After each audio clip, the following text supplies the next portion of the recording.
So in this SUPboarder video, we're going to be looking at a new iSUP brand. We're going to be looking at Aztron. Aztron are striving to make good quality and good value SUPs that will be available all around the world.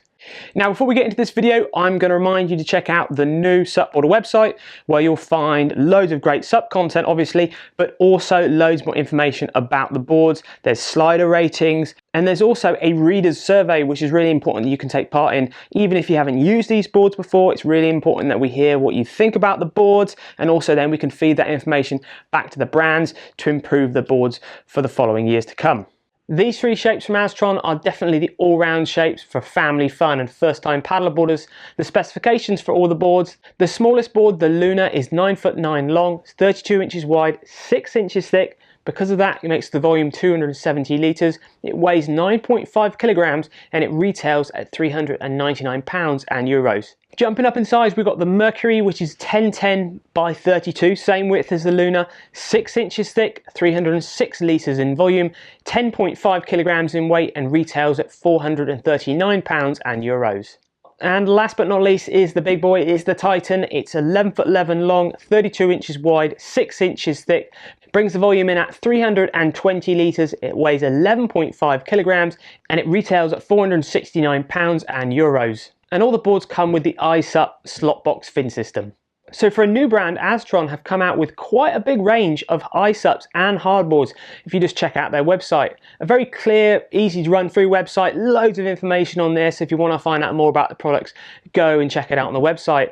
Just like the website, the boards also have a very clean, crisp, stylish look to them. Very different to any other board on the market. Printed on graphics on the PVC here really stand out, and actually think it looks really smart. Very good looking graphic, especially for the price point of the board. The layers of PVCs and graphics, how they're wrapped and stuck on the front of the board, all looks really smart. You've got a large EVA diamond deck pad, which is super grippy, nice and soft underfoot. A big central carry handle, and up at the front all the boards have got the same bungee carry system.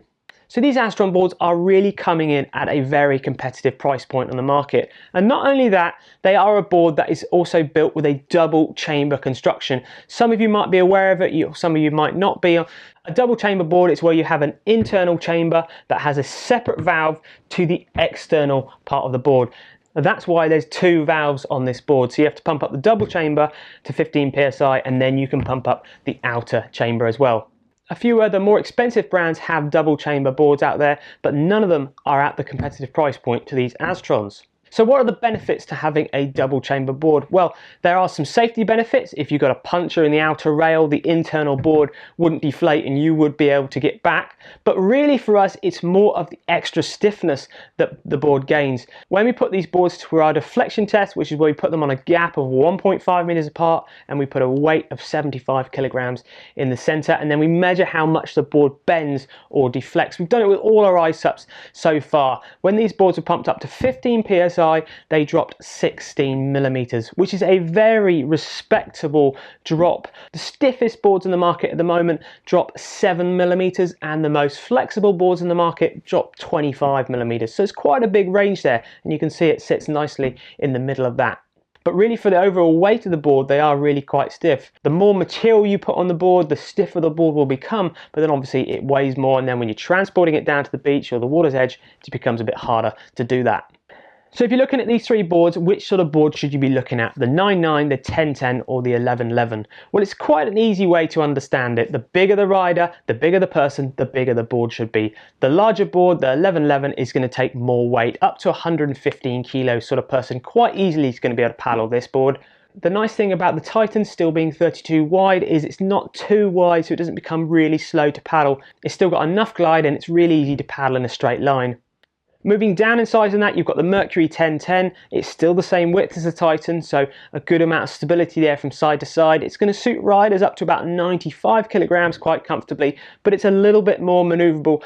Its straight line performance or its tracking isn't as good as the 11'11", because the longer the board you have, the easier it is going to be to move in a straight line, but then it does suffer when it comes to turning around. The 1010 is probably going to be the board that most people are going to look at for their all-round family fun board, get on the water. Most people are going to be able to jump onto this sort of 1010 and give paddleboarding a go for the first time, or just go paddling down the river. The smallest board, the 9.9, is the most maneuverable. It's still going to take riders up to about 90 kilograms. It's going to sit them really comfortably about 85 kilograms and down. The shorter the board is the opposite to the Titan. The less tracking or straight line performance it'll have. It'll be way easier to turn around. You also find that you might better reach your paddle around the nose, so you'll better turn the board much quicker. Still got the same width as the other two board at 32 inches wide, so it's still nice and stable, but definitely better for the slightly shorter or lighter paddlers. So let's have a look at the full package that you get with this board. Starting off with the bag, you get a simple sort of backpack stuff sack bag.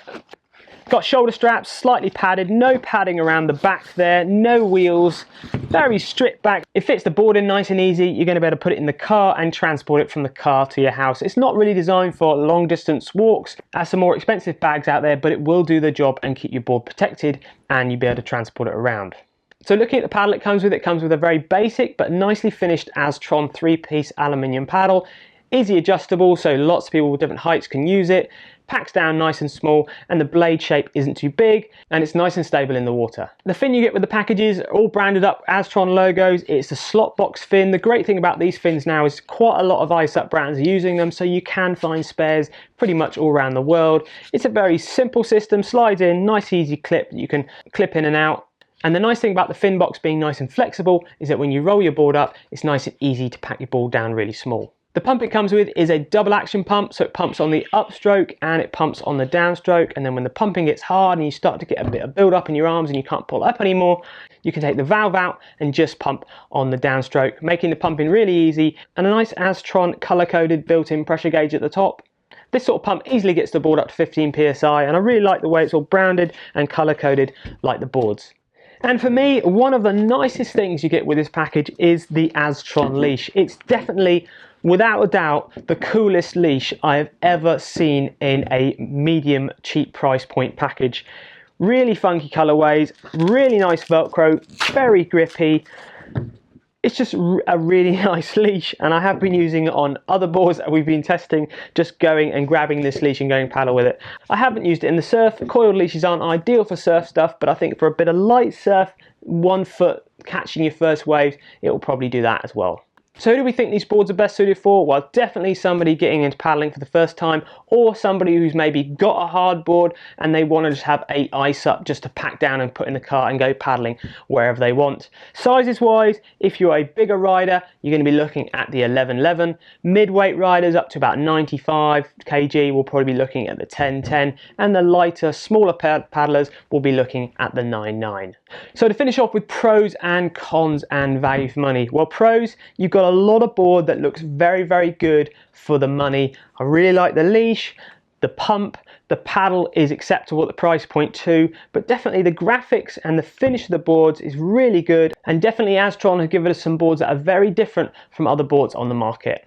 And cons, when it comes to making double chamber boards, it's actually a very hard process to get 100% right all of the time, because you've got two, in effect you've got an internal board and an external board, and you've got to marry the two up perfectly so when you look down the bottom of the board there isn't any twists or deformities in the board. Now this can happen with all of the brands that do double chamber, so bear in mind that sometimes when you might buy a board there might be subtle twists underneath the board that is because of the double chamber manufacturing process. Do you feel it when you're paddling? Absolutely not. Unless you're a racer or you're going in the surfing, you might feel a little difference, but really for general paddling it's nothing you're going to notice, but it's something that you need to be aware of when you come to buy a double chamber board. And value for money, well, these are very competitive price point iSUPs, and I can see a lot of you getting these boards to get into paddling. The look of the boards with the colorways and how they're finished is really fantastic. You might have a small thing to think about with the double chamber and the slight twisting of the boards, but I really think that's a small thing when it comes to the package you get and the price you have to pay for it. So there we go, 3 boards from Aztron. Hope you found that video interesting and informative, and it's helped you on those buying decisions if these boards are right for you. Until next time, we'll see you on SUPboarder.